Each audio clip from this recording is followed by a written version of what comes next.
Magandang buhay mga idol, Sports Life Channel PH po. Eto na ang may init na balita mula sa mundo ng PBA.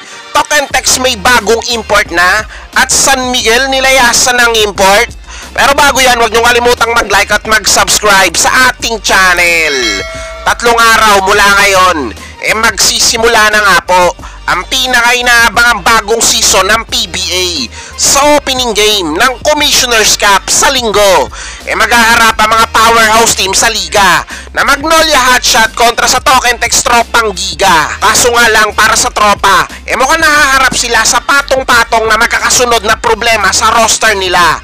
Bukod kasi sa mga star players nila na hindi makakapaglaro ngayong conference, sumabay pa ang pagkakasakit ng kanilang bigating import na si Ronde Hollis Jefferson.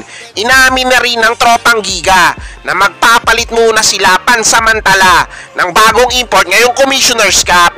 May mga narurumors na di umano kursunadong kuhanin ng mga taga-Tokentex bilang replacement import nga kay Ronde Hollis Jefferson. Ito nga ang dating import ng mga taga-Converge at kasalukuyang import ng Tokentex sa East Asia Super League na si Quincy Miller at ang dating matinik na import ng NLEX Road Warriors na si Wayne Selden Jr.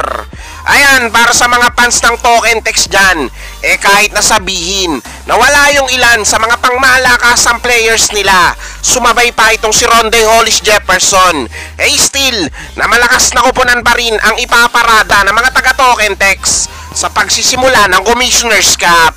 O ayan, aabangan din natin kung sino ang magiging bagong import ng mga taga-Tokentex pamalit pansamantala kay Ronde Hollis Jefferson.